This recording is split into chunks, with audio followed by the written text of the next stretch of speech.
We got our coffee now. We're all ready to go for the second half here. All right, so my name's Anthony Giandomenico. People call me Tony G. I'm a senior security strategist / researcher working in the FortiGuard labs. And today I'm going to be talking to you all about our FortiGuard labs and some of our cyber threat intelligence. Now, specifically, I want to talk about really quickly just an overview of FortiGuard, so we'll go through that fairly quick. And then I want to talk about our threat information sharing program and some of the things that we're doing behind the scenes within FortiGuard labs. And then we'll talk about some of the threat predictions that we predicted for 2017 and see where we are today with some of them. And then lastly, I got some telemetry data. So we have about 3 million sensors out there that are collecting information worldwide. And what I want to be able to do is talk about some of the top threats that are specific to this region. And then we'll kind of close it out with the cybersecurity fabric. So before I get started, a little about me. I've been in the business now for about 20 plus years. Most of my experience is around security consulting. I did a lot of CISO services, security assessments, penetration testing. I built a few security operations centers and managed security service services. I also had the fortunate opportunity of spending many of those years out in Honolulu, Hawaii, where I founded a security conference called ShakaCon. So if you folks are ever interested in going to learn a little bit about security at the Hawaiian Islands, ShakaCon may be the conference for you. And lastly, today, I'm a threat researcher, so I'm doing a lot of understanding the tactics, techniques, and procedures of the adversaries, and also being able to respond to those threat outbreaks as they happen. So that's a little bit about me. Now let's talk about FortiGuard here. But right before we do that, I wanted to mention targeted threats. Targeted threats, super important. These targeted attacks, these are the ones that make the newspaper, and they're things that you have to worry about. However, I think what's even more serious that you need to start thinking about is the volume of threat data that we're seeing these days. You look at some of the numbers here. The one I want to point out here, 1.2 million intrusion attempts we're thwarting every minute for our customers. That's a very astronomical number. And the reason why that number is so high, it's because of the cybercrime ecosystem. That's what's driving this volume. Nowadays, you don't have to know anything about security to get into a life of cybercrime. All you need to know is where to access some of these services, and you need to understand, and you're going to need a little bit of money. Actually, as we get through this presentation, I'll show you some things where you don't even need any money to get into a life of cybercrime. What you have here, you have these crime producers, these folks that are building the malware. They have relationships with the organized criminals and also have some relationships with these affiliate programs. These affiliate programs then will advertise a lot of these crime enabler services that'll host these different types of portals that you can log into, and it's an easy, point and click, and you're compromising different systems. They also have the capability to make sure that you have some crypto services that can pack the malware or obfuscate the malware to circumvent some of the AV defenses that are currently out there today. So very sophisticated. The other thing I wanted to mention, and this is going to be a theme throughout the entire presentation here, these tools that are available in the cybercrime ecosystem, they're automated. So we need to make sure that we're fighting automation with automation. So if the bad guys are using automation, our defensive systems have to be automated for us as well. And I'll talk a little bit more about that through the presentation.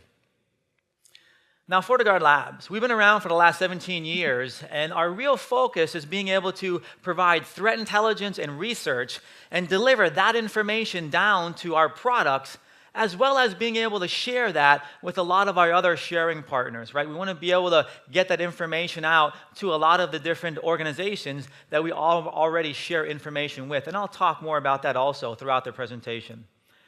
We do have about 200 analysts that are focused on solving a variety of different threat problems. And that number may sound pretty impressive, but I think the secret sauce for us really is this ingestion system that we've built over the years that can consume these large volumes of data and determine automatically if something is malicious or if it's benign and slap a digital signature on it. And we do that through big data analytics, through machine learning, artificial intelligence. We're letting the machines make these decisions for us, because there's no way with that volume of data coming in that those 200 analysts are going to be able to handle that information. So that's a little bit about FortiGuard here. Now, some of the other things that's unique to FortiGuard is everything we do is all under one roof. So we're not outsourcing anything. We're not outsourcing AV or web filtering like some of the other competitors are. And I think that gives us a bit of a competitive advantage, because each particular individual in those particular groups are solving a specific threat problem. And they're going to learn about other aspects of that threat that the other groups are going to want to know. So we automatically share that information amongst each other. That gives us a much greater view of that cyber kill chain. And I think that allows us to respond to threats a lot quicker. Now, everything is all under one roof. However, we do have over 200 information sharing threat partners or programs that we're currently involved in. And as we bring in some of that threat data from those partnerships, we pre-process it, we deduplicate it, and we validate it to make sure that it's 100% accurate before we deliver it down into our particular products. We also have 3 million sensors out there that are bringing in a variety of telemetry data. And this is what allows us to identify these different types of outbreaks and allows us to focus on where are the actual threats. Are they in a specific region? Are they in a specific industry? We also have this program called CTAP. CTAP allows us, every quarter, we're probably monitoring about 1,000 different networks in real time and collecting that telemetry data as well. So we combine all this telemetry data, and we end up, if you guys haven't heard of this before, we provide a quarterly threat landscape report. If you haven't actually seen it, head over to the website, and you can download it, and it has a lot of good statistics. What we're trying to do is see if we can find different types of trends that will help you folks identify where you should be focusing your security efforts moving forward. So it's a pretty interesting report. Happens once a quarter. Right now, we're working on Q3. We're almost finished. It'll be out sometime in November. So that's a little bit about FortiGuard. There's a lot more I can talk about with FortiGuard, but I wanted to make it, fairly short.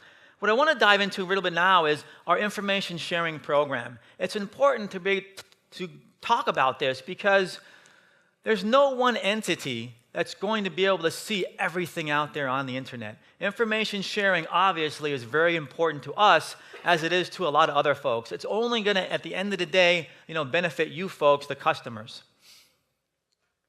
So like I mentioned, we do have over 200 threat information sharing partners that we have today. And that consists of government agencies, certs from around the world, as well as strategic partners. Our latest one that we brought on board was the New Zealand cert. Now, all of these programs or these partnerships all fall into 3 different categories or 3 different tiers that we currently have.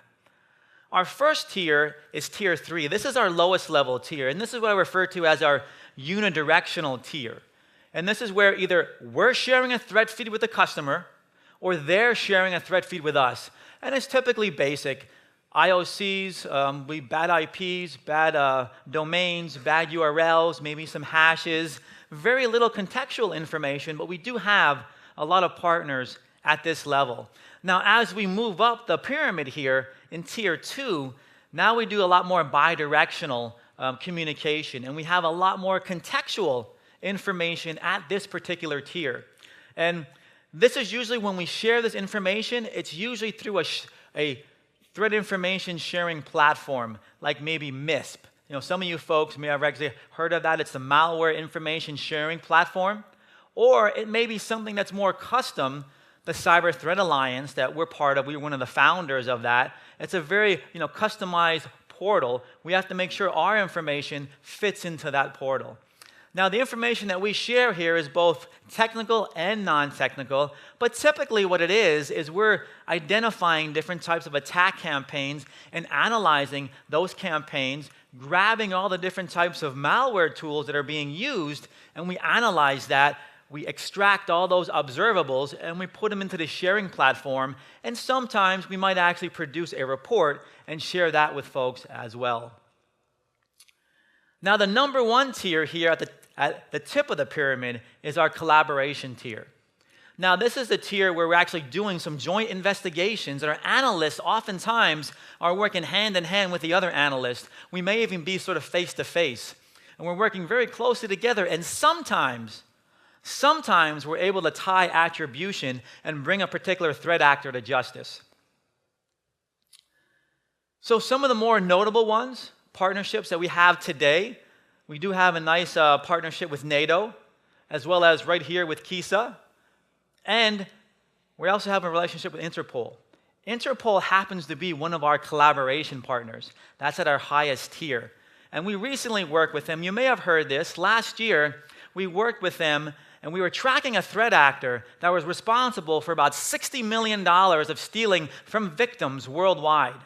Now, with our information, their information, as well as others, we combined our cyber threat intelligence, and we were able to map out this particular kingpin's infrastructure that all pointed back to him, and we were able to bring this particular threat actor to justice. So this is some things that we can actually do at that collaboration tier, which is actually pretty cool.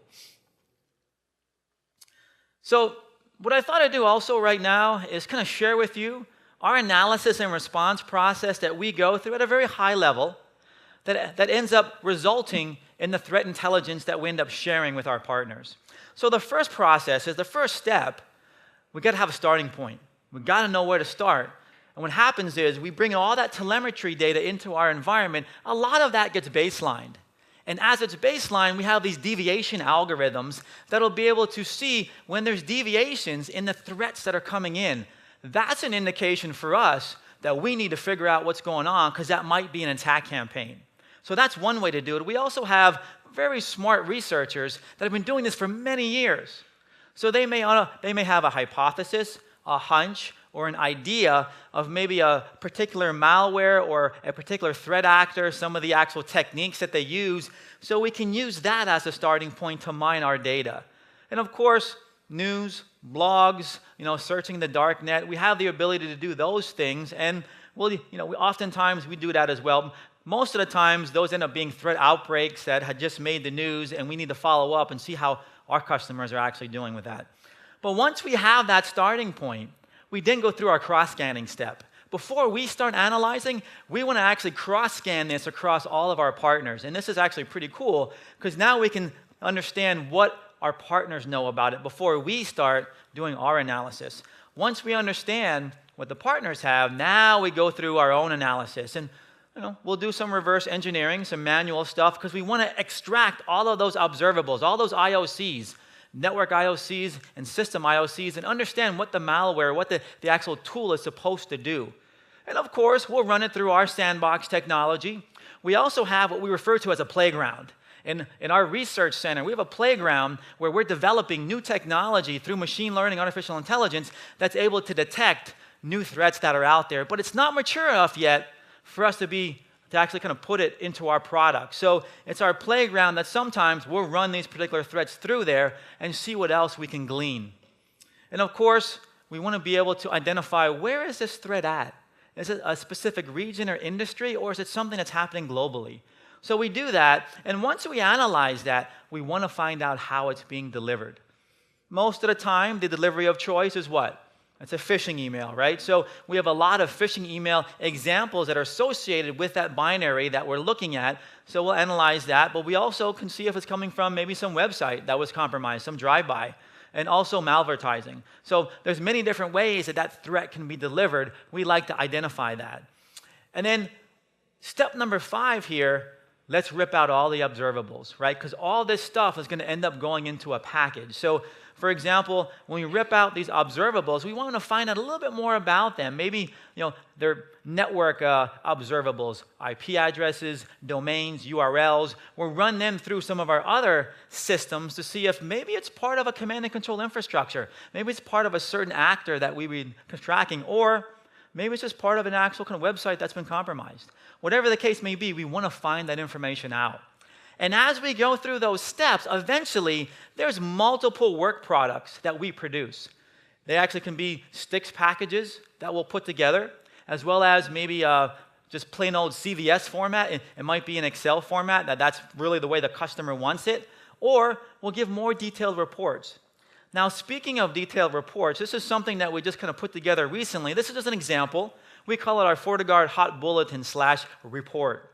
And what you'll get here oftentimes is a little overview of the threat, right? Then we'll talk about the severity of the spread. How many sensors are triggering on that threat?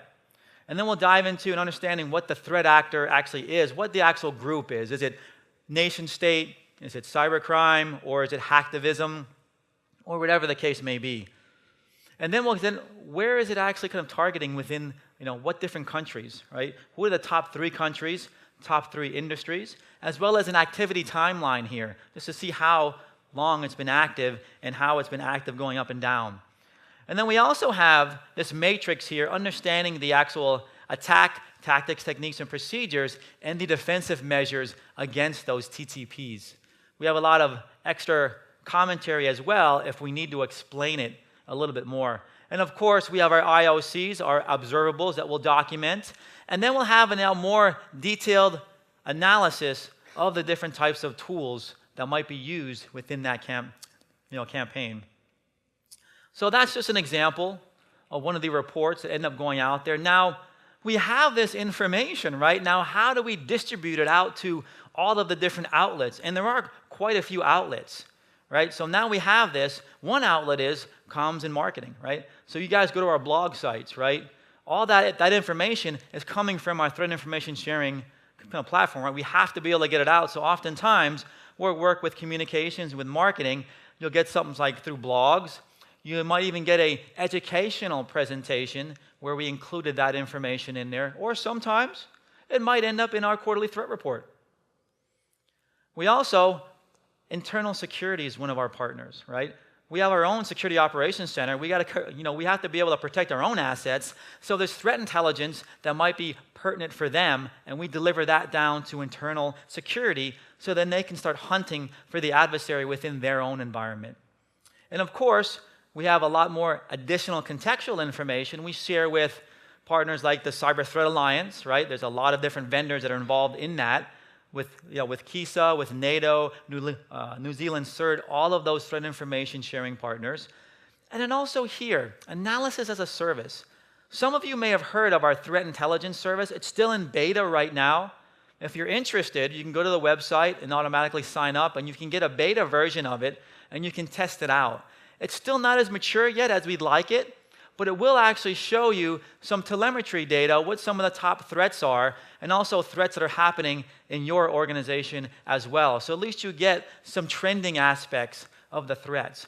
What we'd like to do, and this is going to happen as the product matures a bit more, some of that information and that type of reporting I just showed you, that will be consumed into this threat intelligence service, or we call it TIS. So that's our threat information sharing program. Now let's move to talking about some of these particular predictions and where we stand today. What have we seen thus far?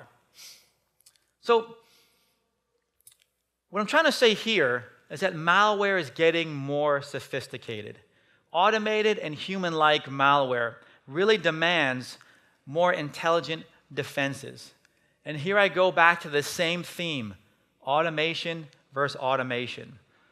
Typically, malware is very binary in the past. It's there to complete one thing. It might look for one vulnerability to exploit and does that one thing. Moving forward, we're starting to see the malware get a lot more intelligent. Once they're in the network, right, they're going to be aware of their surroundings. The actual threat will be able to scan the network, understand all the vulnerabilities that exist on that network, and then bring down exploits to exploit those particular vulnerabilities and move forward. It's not so much focused on exploiting a vulnerability as it is completing that cyber mission. Whatever that cyber mission may be and whatever it needs to do, usually as you start to move laterally within the network, there's a human behind the threat, right? So once you're in, there's command and control back, and then you're kind of moving forward. There's a human there. Times go on, we're seeing the actual technology and the malware not need the human anymore. You just kind of program it in there, and it starts to move laterally amongst itself, right? that's going to be very difficult for us to be able to detect and contain in a short amount of time. Little example here. You guys all remember DEF CON, right? It's a big security conference that happens every year in Las Vegas. Every year, also, they have a capture the flag. And usually there's a bunch of human teams that get together and battle each other. They try to hack each other. While they're hacking each other at the same time, they have to protect their assets, right, from the other folks hacking them. DARPA put something together to be able to say, hey, look, I want to be able to see if the machines can do capture the flag. Let the machines themselves hack into other machines and defend themselves against those other machines. So in 2016, they did exactly that. They let these prototypes, there were 7 prototypes that battled it out. A very successful CTF, capture the flag. One particular prototype came out victorious. That prototype went up against the human team. Luckily, the human team won, but I guarantee, give it a few years, and that's going to change, right? Because those machines are going to start doing, making those automated, decisions, not only from a defense perspective, but from an offensive perspective as well. So another prediction here, IoT. Internet of Things. We all know that there's going to be a lot of devices out there. I have here 20 billion IoT devices. And we also know these IoT devices are not as secure as they need to be. Most of the vendors focus on functionality and not necessarily security. So there's going to be 20 billion of these things out there. It's going to be, and already is, the weakest link. And the weakest link is going to be that attack vector, that initial attack vector into cloud infrastructures. It might be that initial attack vector into your organization, if you have IoT. It also might be the initial attack vector into your homes. You might have IoT already in your homes as these homes become smarter and smarter. We need to figure out a way to protect some of this stuff. Now, you might think, well, is it happening already? Absolutely. IoT devices are being exploited all the time. They're being targeted more and more from, researchers in the community as well as a lot of the bad guys. And you can see here, this is a listing from our FortiGuard labs of how many IoT exploits we're actually seeing. The routers are being targeted the most. I mean, those are some of the home routers. You do have DVRs, NAS systems, some printers, IP cameras, and telephony devices. They're all being targeted. Now, here's an example here. Hajime botnet. Hajime botnet. Okay. I was working on that for a while. I just couldn't get it. So this is an example of a very sophisticated botnet through IoT devices. It's a multiple platform, right?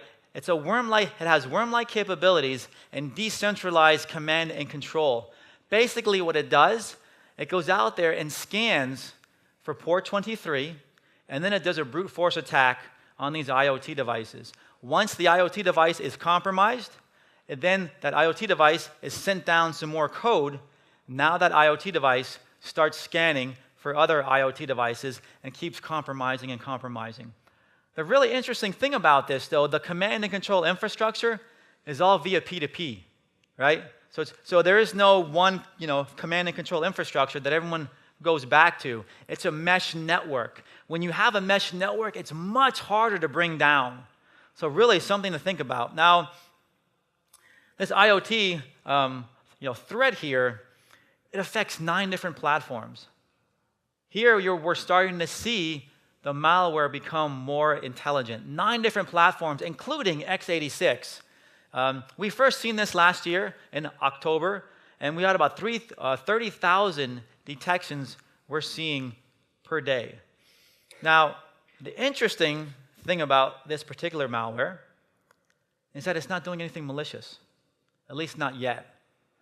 A lot of researchers think, you might have heard of a botnet referred to as the Mirai botnet, where that was actually a botnet that actually ended up using its network for distributed denial of service attacks.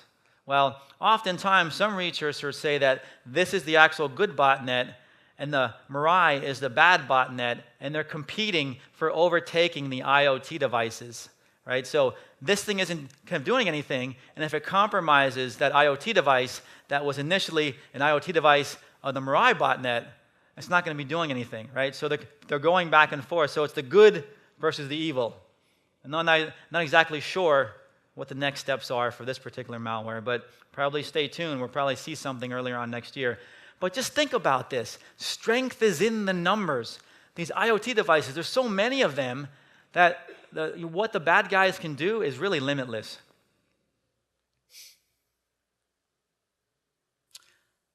And this last prediction here, I think we all know this. There's a big skills shortage. It's why we all have jobs, right? Job security for many years. And we're not going to be able to catch up to that shortage of jobs for many years. And this is why we need to have technology help us fill that gap until we're able to catch up. And I'll talk a little bit more about that towards the end of the presentation. Now, along with this is this thing called ransomworms. It's something we coined earlier on this year. And what ransomworms is, it's taking the destructive ransom-like payload and combining it with fast-spreading worm-like capabilities. Examples of this would typically be your WannaCry and your NotPetya, right? Because most of the time, ransomware is delivered through an email. Well, now it's starting to be delivered through worm. It's affecting multiple vulnerabilities, finding vulnerabilities out there that haven't been patched, exploiting them, and then spreading through that vulnerability. Now, I think we're going to start to see more and more of them. WannaCry and NotPetya are just the beginning of this. Actually, I think there was another one this morning. Bad Rabbit, I think, hit us as well. Not necessarily in this area, but it did actually hit out there. Now, this particular vulnerability wasn't nothing special about it. I mean, this particular threat, nothing special about it, except that the way it spread was through vulnerabilities. If you were practicing good cyber hygiene and you patched all your systems, you weren't affected by this at all. And I'll say that these vulnerabilities that it spread off of, there was a patch out there for a few months. So something to think about when it comes to cyber hygiene. Actually, I got these slides wrong here. This was the skills shortage slide. What I was talking about before was ransomware. And what I was supposed to talk about a few slides before was the ransomware one. So real quick on the ransomware, what we're going to start to see, because the economies of scale, more and more victims are going to be able to get infected, and what we're going to see is a smaller ransom, right? So instead of paying $500 to be able to have your files free or your device available again, it may be $50, it may be $25. It's going to be much lower because the volume is going to be so much higher. And remember this, those IoT devices in your home, you can probably, at some point in time, as time goes on, you can probably plan on your IoT device somehow being held for ransom. And maybe you're going to have to pay a few dollars or maybe a few Bitcoin to get that stuff back. I wonder if they're using blockchain. I'm not really sure. So telemetry data. Let's talk about the threats that are focusing in this particular region right here.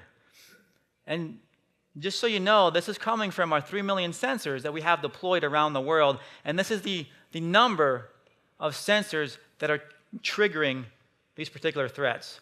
Now here's the top 5 malware here. This number 1 here is the malicious underscore behavior signature. Now, this signature is kind of interesting because this threat, this signature indicates that we didn't have an actual signature for this. We didn't know this malware. What had happened was we ran it through our sandbox technology, and our sandbox technology discovered that there was some malicious behavior and said, hey, this thing's bad. So it's probably safe to say that a lot of the malware that's targeting this region is unknown. So possibly having some sandbox technology might be something that kind of makes sense for some of you folks. The rest of these, the top 4 outside of number 1, VBS agent. This is basically a Visual Basic dropper. Oftentimes, it's contained in, maybe you get an email, and the email maybe has a Word document attachment. that has a malicious macro, and it's going to launch this particular VB script.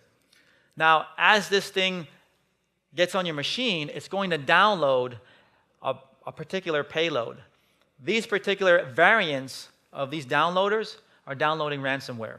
So the top four, or 4 out of the top 5, are droppers that are downloading ransomware. So speaking of ransomware here, CryptoWall seems to be the highest ransomware that we have in this region today, which is kind of interesting because I think we kind of stopped this particular ransomware a couple years ago, but it's still alive and well, especially in this region.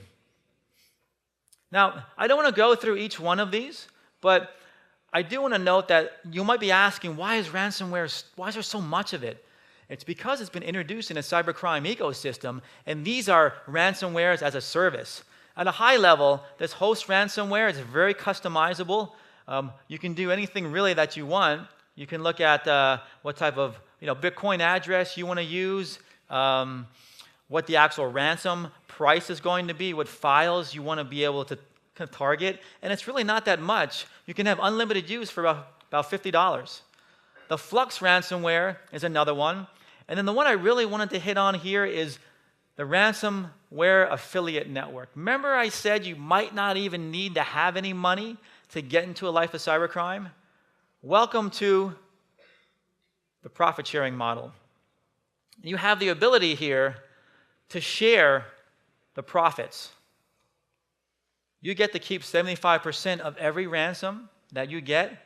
You just need to give 25% to the adversary, to the malware author.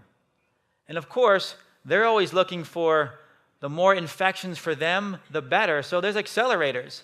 If you can hit 100,000 in a month, you get to keep more of that money. Okay, interesting. At the same time here, ransomware is starting to mature more, which they're giving you a lot more options. I find this hilarious. They have an immunity option, which means if you pay $50, they promise not to hack you again. Not to say that some other adversary won't be hacking you again. And they also, just to make sure that you understand that they can decrypt your files, they'll actually decrypt 2 files for free at no additional charge, just to prove that they can decrypt those files. Top botnets here. So Ghost Rat is a particular botnet that's usually associated with a payload that infects a Windows machine and has the capability of stealing data as well as remote controlling that particular machine. That's very common. We see that in a lot of East Asian countries. CryptoWall, that makes sense, right? Because you do have a lot of sort of ransomware that's being targeted specifically. It's that CryptoWall ransomware. But I thought this one here was interesting, FinFisher. If you hadn't heard of this before, it's associated with FinSpy, which is actually a commercial surveillance tool that you can buy. It's on the website. You go type in FinFisher, and you'll see the website. It's a surveillance tool for IT investigations. Lots of organizations have purchased this, as well as many governments out there today. And our particular systems have triggered on that sometime this year within this region. Top 5 intrusion prevention events, which means exploit events. The top 3 out of the top 5 all were focused on IoT devices. Well, how about that? The first one was focused. There was an injection with a Wi-Fi camera. We had another command injection with a DVR. And then the last one up there, D-Link devices, those home routers. So they are definitely targeting these IoT devices, specifically within this region. And this might actually be familiar to some of you folks who actually read about the Equifax breach. That was the vulnerability of Apache struts that allowed the adversaries to penetrate into Equifax. Now, I don't know if this is just researchers scanning the globe to identify what other systems may be vulnerable, or it is the different types of attackers trying to attack that exploit. Top 5 exploit kits. This kind of makes sense. Rig and Angler, these are global. We see these everywhere across the globe. So it's no surprise that I don't see these here as the top 5. Also keep in mind, these exploit kits have been known to be drop ransomware payload as well. And then lastly here, the top 5 OpenSSL attacks. Now, you see here, all 5 of them are related to that Heartbleed vulnerability that I think was identified back in 2014. You would think that most folks probably already patched these particular systems, but they seem to, the attackers still seem to be going after them, specifically within this region. Now, let me close out here this presentation. I talked to you about fighting automation with automation. You really need to start kind of doing that. You need to have the same weapons that the adversary does. You wouldn't bring a knife to a gunfight, right? You want to bring that same weapon. So to be able to do that, to fight automation with automation and be able to deal with that threat volume that we're seeing out there today, is we need to leverage artificial intelligence, machine learning, deep learning. We need to let the machines start to help make decisions for us on what's malicious and what's not. And we're doing that right now in our FortiGuard labs. And we're getting actionable threat intelligence from that labs. We call this our expert system because what happens is we deliver all this information down into our Fortinet products, or I refer to as our technology controls. And when we do that, these controls, if they can start to talk to each other, when they're seeing different types of threats, and they can automatically respond and be able to at least contain that breach without you even knowing about it, that's what you're looking for. What you don't want is another alert that hits your SIM and it says, hey, we've detected XYZ. Okay, great. What did you do about it? Well, they're making you want to go do something about it. What you want is an alert that triggers and says, hey, we detected this. Our sandbox found out that it was vulnerable or that it was something that was malicious. It had some malicious behavior. And you know what? We identified where it was happening throughout your entire network, and we contained the breach. Just letting you know, we detected it, we contained the breach, nothing to worry about, but you probably want to probably go ahead and clean that up somehow. That's the alert that you want. You want the alert saying the machine actually did something for you that then you can go in and figure out, what's really going on. Let the machines start to make automated decisions for you. Otherwise, you're not going to be able to, compete, and you're going to continue to lose this cybersecurity battle. Now, with that said, that concludes my presentation. So thank you.